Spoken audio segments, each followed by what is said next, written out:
ఆశయాలను మనం పూర్తిగా సాధించుకున్న నాడే వారికి నిజమైన నివాళులు అర్పించినటువంటి రోజు. ప్రతి సంవత్సరం మనము అంబేద్కర్ గారి జయంతితో పాటు వర్ధంతి కార్యక్రమాన్ని జరుపుకుంటున్నాం.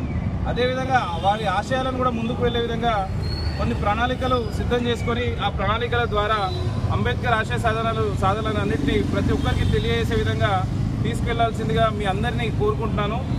ఎందుకంటే ఈ మధ్య జరుగుతున్నటువంటి కొన్ని సంఘటనలు మీరు అన్నీ చూస్తున్నట్టయితే అంబేద్కర్ గారి ఆశయ సాధనాలు కింది వరకు అందకుండా ఎంతోమంది ఆపేస్తున్నారు. ఆపకుండా ఉండాలనే చేసినటువంటి కొన్ని మోడీ గారు చేసినటువంటి ప్రణాళికలు కూడా మీకు తెలుసు కాబట్టే మీకు ఈ సంఘటన చెప్తున్నాము.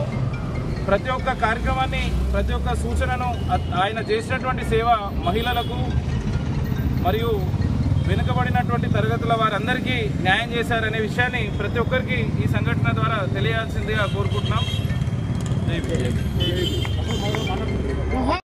కుమార్ మాట్లాడవలసిగా కోరుతున్నాం. వెంకయ్య గారికి అలాగే రాజర్ గారికి ఇంకా చాలామంది పెద్దలు ఉన్నారు, పేరు నాకు అంత తెలియదు, క్షమించాలా.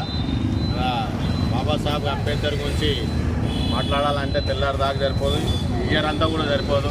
ఎందుకంటే రాజ్యాంగం రాసి ఈరోజు ప్రతి ఒక్కరు ఆ రాజ్యాంగం ప్రకారమే ప్రతి ఒక్క కులపోలు లబ్ధి పొందుతారు.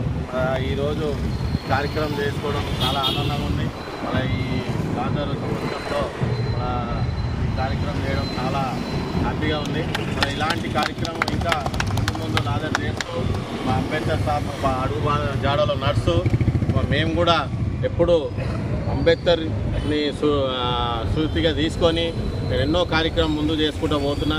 కాబట్టి ఈ కార్యక్రమం ఈరోజు ఇక్కడ చేసినందుకు ప్రతి ఒక్కరికి పేరు పేర్చిన ధన్యవాదాలు తెలియజేస్తూ అన్న మళ్ళీ రాబోయే కాలంలో కాంగ్రెస్ గవర్నమెంట్ ఉంది, మళ్ళీ ఇక్కడ మంచి ఒక స్టాచ్యూ కూడా కార్యక్రమం చేస్తే బాగుంటుందని పెద్దలకి నేను తెలియజేస్తున్నాను. ఏదున్నా గవర్నమెంట్ ఉంది కాబట్టి ఇక్కడ ఒక స్టాచ్యూ పెట్టేసుకుంటే చాలా బాగుంటుంది.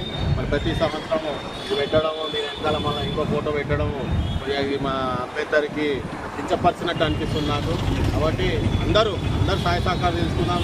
ఎమ్మెల్యే గారు చెప్తాము, వాళ్ళ గవర్నమెంట్ ఎట్లా ఉంది కాబట్టి మీరు కూడా చెప్పేసేసి పోలీస్ పర్మిషన్ తీసుకొని, మున్సిపల్ పర్మిషన్ తీసుకొని ఇక్కడ స్టాచ్యూ పెట్టుకుంటే బాగుంటుందని చెప్పేసి చిన్నోని నేను మీకు సలహా ఇస్తున్నాను. రాబోయే నెక్స్ట్ ఇయర్లో మళ్ళీ ఇక్కడ స్టాచ్యూ పెట్టుకుని చేసుకోవాలని నా ఒక సూచన. అందరూ పాటిస్తారని ఆశిస్తున్నాను. ధన్యవాదాలు.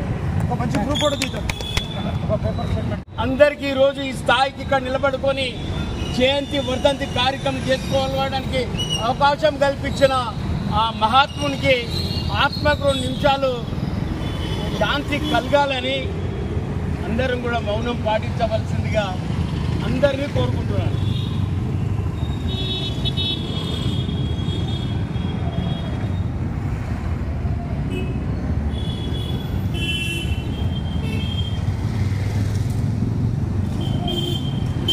जोहार बाबा साहेब अम्बेडकर, जोहार जोहार।